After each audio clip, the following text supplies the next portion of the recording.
نو وار know deal situation ہے، یہ کیا آپ کے خیال سے کوئی سسٹین ایکویلیبریم بن جائے گا، یا آپ کے خیال سے کسی طرح کی سیٹلمنٹ ہونے جا رہی ہے؟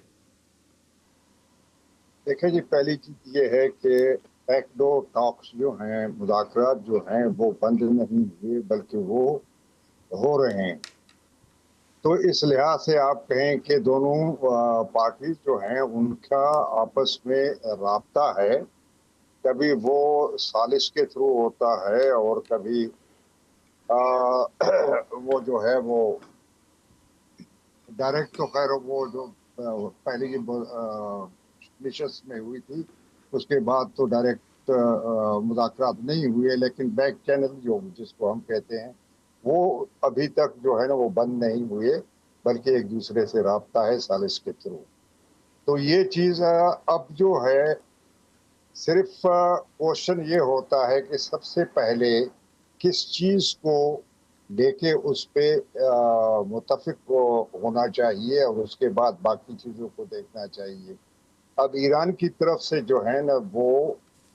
اپنا ہرمز کا جو مسئلہ ہے اس کو وہ کہتے ہیں اس کو کھول لیں ہم، آپ ہماری جو ناکہ بندی کی ہوئی ہے سی پورٹس کی اور یہ وہ اس کو آپ ختم کر دیں اور ہم اس کو کھول لیتے ہیں، اس پہ اس کو ریگولرلی یا اس کی کس طرح سے قانون وضع کرتے ہیں، اصول وضع کرتے ہیں کہ آئندہ اس کا یوز استعمال کس طرح ہو۔ لیکن ٹرمپ صاحب کو جو ہے نا یہ چیز کوئی زیادہ اہمیت والی نہیں لگ رہی۔ اس کو زیادہ اہمیت جس چیز کی ہے، یا اسرائیل کو جس چیز کی زیادہ اہمیت ہے، وہ یہ ہے کہ ایران جو ہے وہ اپنے جوہری جو پروگرام ہے، اس کا نیوکلیئر پروگرام ہے، وہ اس سے بالکل ٹوٹلی دستبردار ہو، اور ان کے پاس بلکہ جو یورینیم رچ کیا ہوا ہے یا افزودگی ہوئی ہے اس کو ہمارے حوالے کر دیں، تاکہ وہ آگے جا کر اپنے ووٹرز کو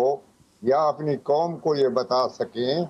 کہ دیکھیں جی میں ایران سے بہت بڑا جو ہے وہ آپ کے لیے تحفہ دے کے آیا ہوں، یا ایران سے یہ میں نے رعایت لی ہے۔ اس کو وہ یہ سمجھتا ہے کہ یہ جو پچھلا جو ڈیل ہوا تھا ان کو جوہری پروگرام کے بارے میں، جو اوباما ایڈمنسٹریشن کے زمانے میں، اس سے وہ بہتر ہوگا کہ اس میں انہوں نے ان کو نیوکلیئر پروگرام کو پیسفل یوز کے لیے استعمال کرنے کے لیے انٹرنیشنل ایٹمک انرجی کمیشن کے سپرویژن میں ان کو اجازت دی تھی۔ تو یہ چاہتے ہیں کہ یہ ٹوٹلی دستبردار ہوں، تاکہ میں ان کو بتا دوں کہ دیکھو جی بہتر ڈیل یہ ہے اور اس طرح بھی۔ اس سے وہ سمجھتا ہے کہ اس کو یہ فائدہ ہوگا کہ پہلی جو انہوں نے جنگ میں جھونک دیا اپنے ملک کو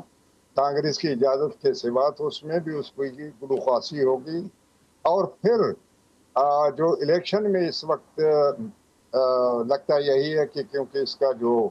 اپروول ریٹنگ ہے پبلک میں وہ بہت نیچے آ گیا ہے، اور اس کو جو ہے وہ مڈ ٹرم الیکشن میں سخت قسم کی ہزیمت اٹھانی پڑے گی، بلکہ ہو سکتا ہے کہ وہ دونوں ہاؤسز میں جو ہے نا میجارٹی لوز کریں ریپبلک والے، اور اس کو آگے جا کے جو ہے وہ امپیچمنٹ کا سامنا کرنا پڑے، اور شاید وہ اس میں ہو سکتا ہے اس کو سزا بھی ہو جائے۔